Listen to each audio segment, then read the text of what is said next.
আমাদের আজকের ক্লাসের আলোচ্য বিষয় কবি দ্বিজ মাধব।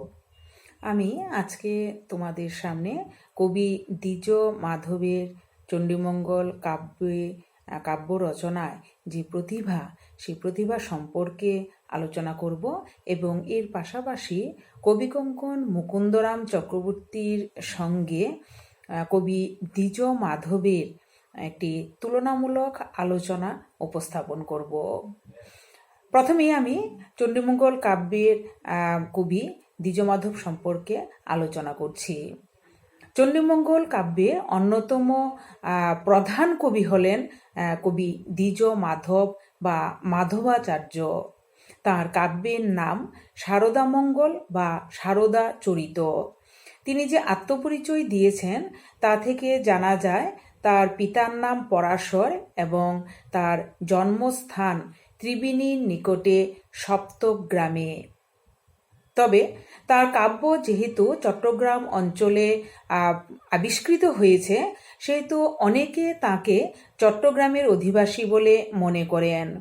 তবে তার এই যে মত, এই মত গ্রহণযোগ্য নয় বলেই মনে হয় কোনো সামাজিক বা রাষ্ট্রীয় বিশৃঙ্খলার কারণে তিনি সপ্তগ্রাম পরিত্যাগ করে পূর্ববঙ্গে চট্টগ্রাম অঞ্চলে বসবাস শুরু করেন।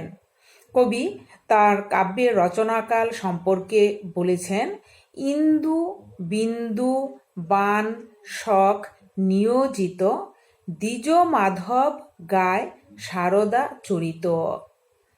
কবি তাঁর কাব্যের দেবখণ্ডে একটি নতুন কাহিনী বর্ণনা করেছেন।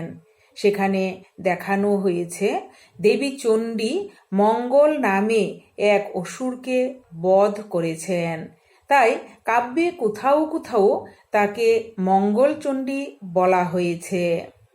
মঙ্গল দৈত্য বোধি মাতা হইল মঙ্গলচণ্ডী।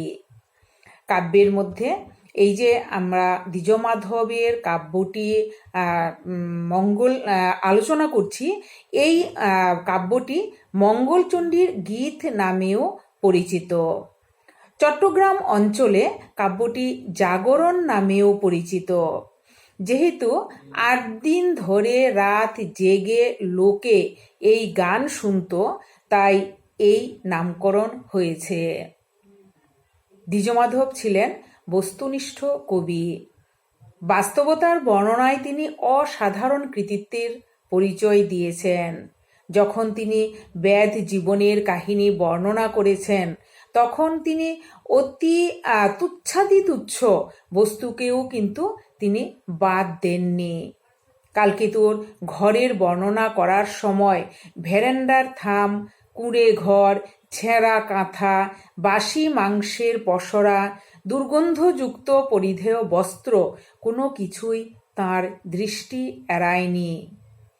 আচার্য দীনেশচন্দ্র সেন বলেছেন যে দ্বিজ মাধব ভেরান্ডার থাম ধরে বেদের ঘরে উঁকি মেরে নিজে এই সকল দেখিয়েছেন। ভদ্র কবি গ্রাম্য ফটো তুলে নিয়েছেন, তা মার্জিত করে দ্বিজ মাধব কিন্তু সুন্দর করতে চাননি। অর্থাৎ যেরকম তিনি দেখেছেন সেরকম বাস্তবসম্মতভাবে তিনি তার কাব্যেও উপস্থাপন করেছেন। আসলে দ্বিজ মাধব কল্পনার জগতে বিচরণ করতে চাননি। তিনি যা দেখেছেন তারই হুবহু প্রতিচ্ছবি এঁকেছেন। কালকেতুর শৈশব কাহিনীর বর্ণনাতেও বাস্তবতার নিখুঁত চিত্র অঙ্কিত হয়েছে। বণিকখণ্ডতেও দেখা যায় খুঁটিনাটি বর্ণনার দিকে কবির ঝোঁক। ধনপতির অনুপস্থিতিতে লহনা নানাভাবে খুল্লনাকে নির্যাতন করেছিল, সেই চিত্রও কবির কাব্যে ফুটে উঠেছে। চরিত্র চিত্রণেও দ্বিজ মাধব কৃতিত্বের পরিচয় দিয়েছেন। বিশেষভাবে কালকেতু এবং ভারদত্তের চরিত্র নির্মাণে তার দক্ষতা অবশ্যই প্রশংসনীয়। কালকেতুর চরিত্রটিকে তিনি আগাগোড়া একটি বীর চরিত্র রূপে অঙ্কন করেছেন। কলিঙ্গরাজ অসংখ্য সৈন্য নিয়ে কালকেতুর রাজ্য আক্রমণ করলে ভীত সন্ত্রস্ত ফুল্লরা কালকেতুকে আত্মগোপন করতে বলে, আর তখনই বীর ধর্মের উদ্দীপিত কালকেতু প্রচণ্ড গর্জন করে উঠেছে। ক্রোধে তার সমস্ত শরীর কেঁপে উঠেছে, তার ক্রোধে তার সমস্ত শরীর কম্পিত হয়ে উঠেছে। বন্দী হয়ে কলিঙ্গ রাজসভায় এসেও সে তার বীর ধর্মকে হারিয়ে ফেলেনি। রাজসভা দেখি বীর প্রণাম না করে। সে যে রাজা সে সম্পর্কে সে ওয়াকিবহাল। তার অঙ্কিত ভারদত্তের চরিত্রটি সজীব এবং উপভোগ্য হয়ে উঠেছে আলোচ্য কাব্যে। ভণ্ডামিতে ভারুর তুলনা পাওয়া ভার, শঠতা এবং প্রবঞ্চনা করে সে সংসার চালায়। ভারুর উদরে অন্ন জোটে না, কিন্তু বিলাসী লোকের মতো তার পান খাওয়াটি চাই। তাই স্ত্রী গঞ্জনা দেয়, উদরে না চিনে অন্ন, তাম্বুল পান মুখে। এই ভারদত্ত একদিন হাটে গিয়ে গয়লা বুড়ির কাছ থেকে দই খেতে চাইল। বুড়ি জানত ভারু তাকে পয়সা দেবে না, তাই সে দই দিতে চাইল না। তখন ভারু তাকে ভয় দেখায়। ভারুর কথায় বুড়ি ভয় পেল এবং তাকে বিনা পয়সায় দই দিতে বাধ্য হলো। কালকেতুর বিরুদ্ধে কলিঙ্গরাজকে উত্তেজিত করার জন্য ভারু তাকে নানা ধরনের কথা বলে কলিঙ্গরাজের কান ভরেছিল। ভারু শুধু ভণ্ড নয়, সে নির্লজ্জও বটে। ভারুর অপরাধের শাস্তি হিসেবে কালকেতু তার মাথা মুড়িয়ে ঘোল ঢেলে গঙ্গা পার করিয়ে দিয়েছিল।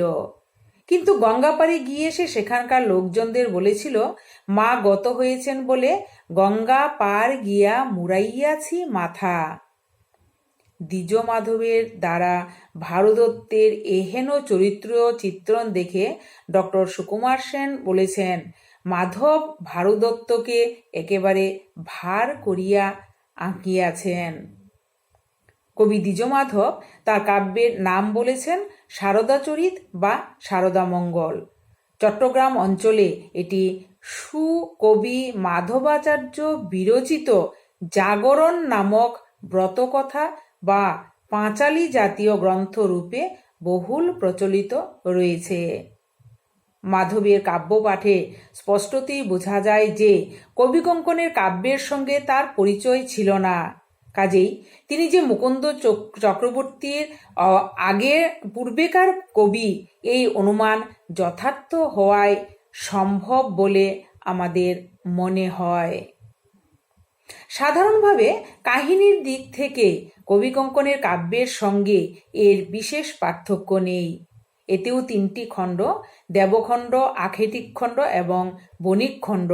তবে এতে একটি অতিরিক্ত কাহিনী যুক্ত হয়েছে, দেবী চণ্ডীর দ্বারা মঙ্গলাসুর বধ এবং এই কারণে মঙ্গলচণ্ডী নাম লাভ। এতে কালকেতুর কাহিনী এবং ধনপতির কাহিনী সংক্ষিপ্ত আকারে বর্ণিত হয়েছে, আর কাব্যের শেষে তত্ত্বকথার ব্যাখ্যা অহেতুক বিস্তার লাভ করেছে এই কাব্যের মধ্যে। কাহিনী নির্মাণে কবি উচ্চ প্রতিভার পরিচয় দিতে না পারলেও বাস্তব পরিবেশ সৃষ্টির যে পরিচয় তিনি দিয়েছেন তা অবশ্যই উল্লেখযোগ্য। মধ্যযুগের বাংলা সাহিত্যের অন্যতম শ্রেষ্ঠ শিল্পী কবি রূপে স্বীকৃত হয়ে থাকেন কবিকঙ্কন মুকুন্দরাম চক্রবর্তী, অথবা অন্যতম কবি না বলে তাকেই মধ্যযুগের প্রধানতম কবি বলে চিহ্নিত করা চলে, যিনি একটি লোককাব্য ধারাকে রূপ দিয়েও মৌলিকতায়, চরিত্রচিত্রণে, বাস্তব রস সৃজনে, এমনকি ঔপন্যাসিক বৈশিষ্ট্যের প্রকাশে আধুনিক সমালোচকদের অকণ্ঠ প্রশংসা লাভে ধন্য হয়েছেন। তার সঙ্গে দ্বিজ মাধবের তুলনা অনেক এই কবিকঙ্কন মুকুন্দরাম চক্রবর্তীর সঙ্গে কবি দ্বিজ মাধবের যে এই তুলনা, এটা নিয়ে অনেক ঐতিহাসিক সমালোচকরা অনেক চিন্তা করেছেন। এই দুই কবির তুলনামূলক আলোচনা করলে চণ্ডীমঙ্গল কাব্য রচনায় কোন কবি শ্রেষ্ঠত্বের পরিচয় দিয়েছেন তা বোঝা যাবে। কালকিতুর বাল্যক্রীড়ার বর্ণনায় কবি দ্বিজমাধব কৃতিত্বের পরিচয় দিয়েছেন এবং এই বর্ণনায় কালকিতুর পাখি শিকারের মধ্যে তার যে শিকারের একাগ্রতার দৃশ্য এবং সেখানে তিনি দেখিয়েছেন পাখিটি ঘুরে ঘুরে যেভাবে পতিত হয়েছে বা পড়েছে, এই যে পড়ার একটা গতিময় চিত্র, সেই চিত্র অত্যন্ত প্রত্যক্ষ এবং বাস্তব হয়ে উঠেছে। তবে সামগ্রিকভাবে চরিত্রটির নির্মাণে কবিকঙ্কন কালকিতুর বন্য পৌরুষের মর্যাদা শেষ পর্যন্ত রক্ষা করতে পারেননি। দ্বিজমাধব কিন্তু এক্ষেত্রে একজন সফল শিল্পী আমরা বলতে পারি। কবিকঙ্কনের কাব্যে পারিবারিক তথা সমাজচিত্রের উপস্থাপনায় বাঙালির সংসার জীবনের নিখুঁত ও বিস্তৃত পরিচয় পাওয়া যায়। প্রসূতির আহারে অরুচি, গর্ভ বেদনা ও নবজাতকের মাঙ্গলিক অনুষ্ঠান, পণ প্রথা বা যৌতুক দান ইত্যাদি সব কিছু এক সামগ্রিক অভিজ্ঞতায় বিধৃত হয়েছে আলোচ্য কাব্যে। সেই তুলনায় দ্বিজমাধবের কাব্যে কালকেতুর বিবাহ অনুষ্ঠান অনার্য সমাজসম্মত। আমরা দ্বিজমাধব এবং কবিকঙ্কন মুকুন্দরাম চক্রবর্তীর রচিত চণ্ডীমঙ্গল কাব্যের যে তুলনামূলক আলোচনা করছি, সেখানে আমরা দেখছি যে এই যে কাব্যের আলোচনা, সেখানে বর্ণনা অংশ আমরা অত্যন্ত সংক্ষিপ্ত আমরা দেখছি। রন্ধনের যে তালিকা, সেই তালিকা বেদ পরিবারের রুচি ও অর্থসঙ্গতি অনুযায়ী স্বল্প উপকরণে সীমাবদ্ধ। মুকুন্দরামের কাব্যে বেদ জীবনের ক্রিয়াকাণ্ডে ব্রাহ্মণ্য সংস্কৃতি আরোপ করা হয়েছে। বাস্তবতা এবং স্বাভাবিকতা রক্ষা করে দ্বিজমাধব বিবাহ সভায় উপস্থিত বেদ রমণীদের অপরিচ্ছন্ন শরীর এবং উদ্ভট সাজসজ্জার বর্ণনা দিয়ে কৌতুক রস সৃষ্টি করেছেন। তবে কবিকঙ্কনের মতো সেই চিত্র উপভোগ্য হয়নি। কোনো কোনো ক্ষেত্রে তার বাস্তব চিত্র যে কবিকঙ্কন অপেক্ষাও বিশ্বাসযোগ্য রূপে উপস্থাপিত হয়েছে, তার দু একটি দৃষ্টান্ত আমরা কাব্যের মধ্যে দেখতে পাই। কবিকঙ্কনের কাব্যে আছে, কালকেতু ফুল্লরাকে সংসার জীবনে প্রতিষ্ঠিত করে দিয়ে বৃদ্ধ বয়সে কালকেতুর পিতামাতা ধর্মকেতু ও নিদয়া কাশীবাসী হলেন এবং তাদের ভরণ পোষণের জন্য কালকেতু মাসে মাসে টাকা পাঠাতো। একজন বেদের পক্ষে এই জাতীয় জীবন যাপন কি বিশ্বাসযোগ্য? অন্যদিকে দ্বিজমাধব দেখিয়েছেন কালকেতুর বিয়ের পর সংসার বৃদ্ধি পাওয়াতে পিতা ধর্মকেতু জীবিকা সংগ্রহের জন্য অরণ্যে গিয়ে সিংহের হাতে মৃত্যুবরণ করেন। বেদ জীবনের সঙ্গে এই পরিণামই অধিকতর সঙ্গতিপূর্ণ বলে আমাদের মনে হয়।